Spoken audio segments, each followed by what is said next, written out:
Welcome to Mr. Foy's Easel. Today I'm going to be drawing more cartoon animals, and the ones I draw today are for a group of students here in Conway. These students' names are Jacob, Derek, Gabriel, Eliza, Braylon, Briala, Jordan, and these are all students in Conway schools. Jacob, Derek, Gabriel, and Eliza attend Theodore Jones School. Braylon and Briala are at Marguerite Van, and Jordan is a student at Jim Stone Elementary.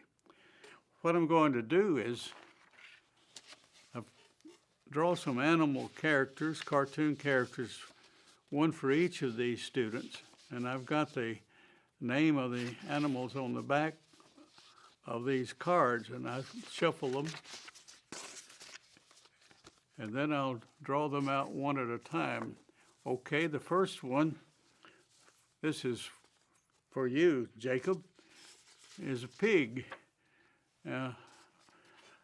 Pigs, you know, are usually thought of, or often thought of, as being down on the farm. So my cartoon pig for Jacob is going to be dressed accordingly. Now, in cartoons, we often want to put a straw hat on a farmer, and I suppose that applies even if the farmer is a pig.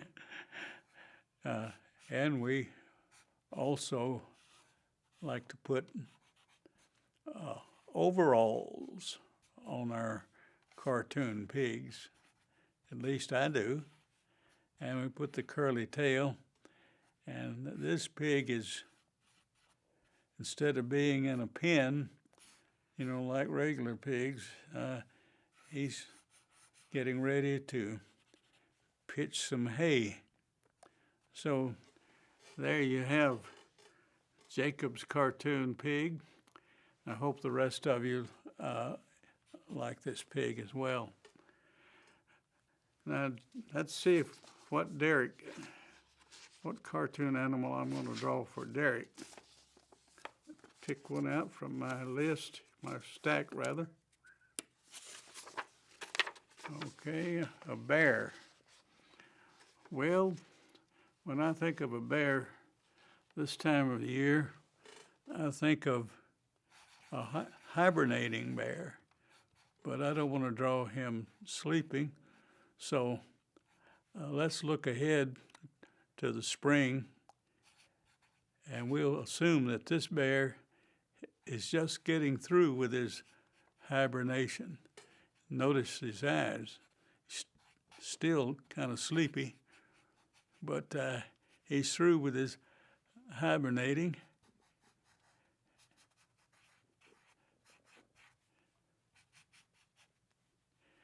And,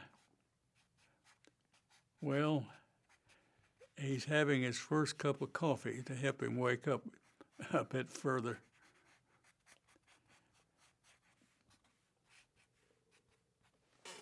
And so there's, for Derek, here's a post-hibernation bear. That is one who's just gotten up from his long sleep. Well, I'll once again look through my cards and pick out another critter. Oh, this time it's a duck. Well, what am I going to do with this duck? I think I'll put him out on the pond. That's an appropriate place. And I assume if he's in his natural spot, why, he would be a happy duck. I like to put caps on my ducks. This duck is as I said, is out on the pond. There's a frog in the background looking up from the water. So there's a duck for Gabriel. The next name on the list is Eliza, and I've got to find an animal critter for Eliza. And so it turns out a dog.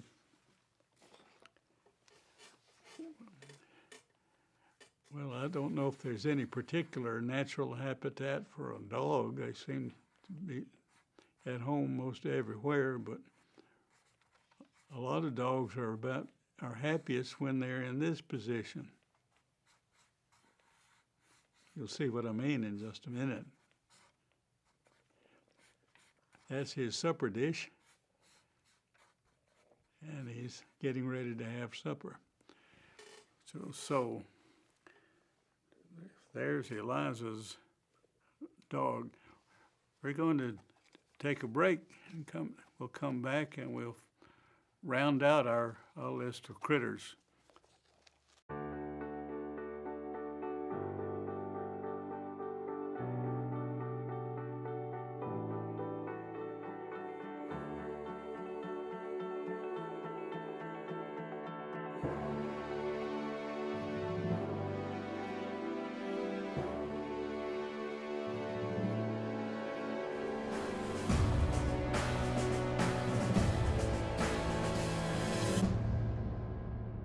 Okay, well, I got to looking at these characters, and it occurred to me that we need add a little color to them to make them show up a little better. So, starting with our farmer pig, let's give him some colorful overalls, and in the cartoons, and maybe in real farm life, some pigs are sometimes kind of pinkish.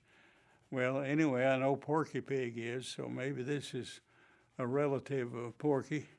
Give him a sort of a pinkish hue. And, straw hats tend to be yellow, and maybe the handle of the pitchfork is as well.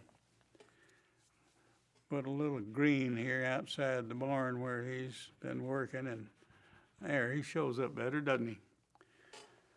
Well, there's all kinds of bears. There are black bears and brown bears. This waking up bear is kind of grayish, not really solid black, but anyway,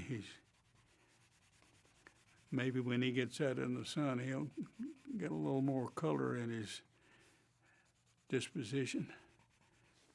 And sometimes in cartoon, we put the snout of a cartoon critter kind of pinkish, kind of like pig over there. Well, Mr. Duck, this particular duck has a yellow bill, and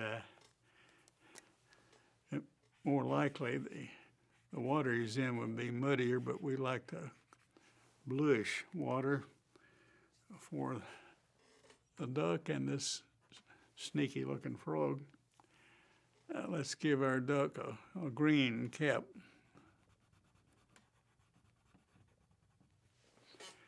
And as far as our hungry dog, give him a red supper dish. And, well, let's make him a yellow dog.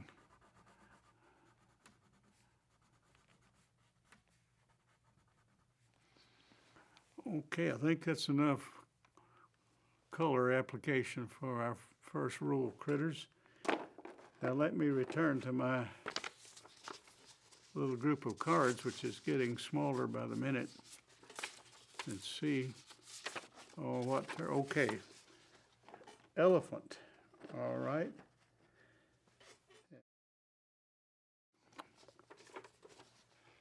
Okay, let's see what we're going to do with our elephant.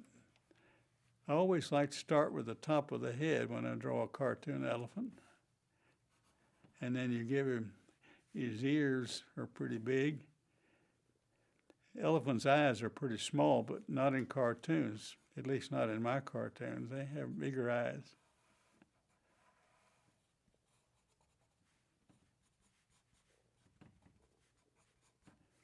Let's see, what will we have Brayala's elephant doing?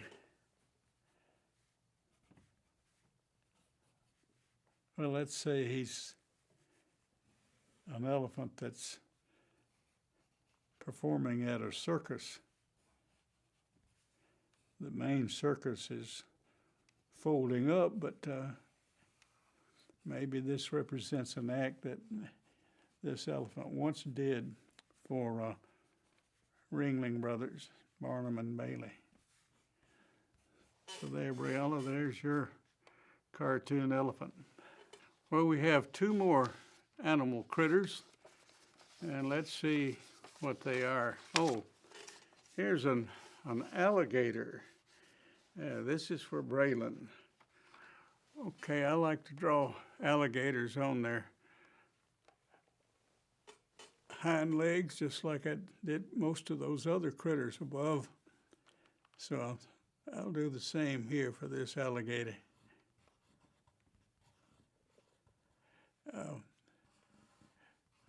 In real life, alligators tend to look like pretty mean critters, but in cartoons sometimes they may have those vicious-looking teeth, but otherwise they might look like they get along pretty well with their fellow critters.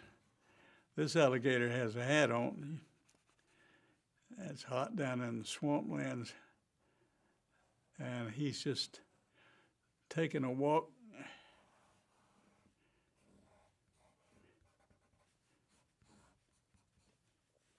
Got the long alligator tail,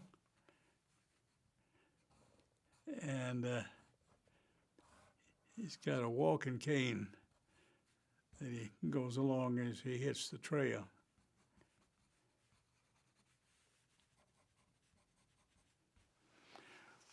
Okay, now that is for Braylon. We've got one more.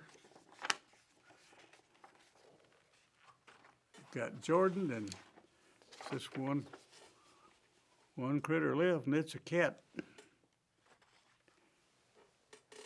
Okay, when I draw a cat, I like to start with his ears and the top of his head. So here goes Jordan's cat.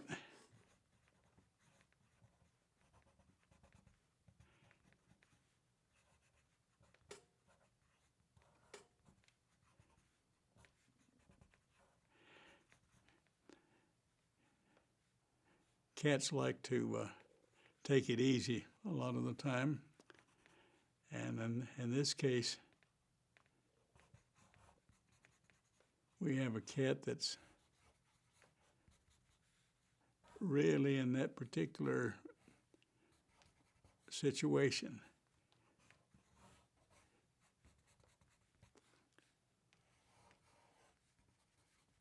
He's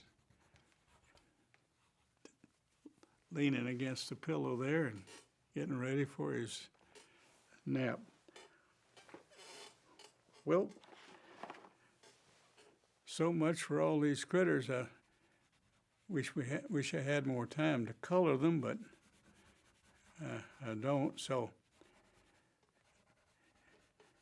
to all you youngsters that I've drawn these pictures for, I hope you'll take some time to draw your own cartoons.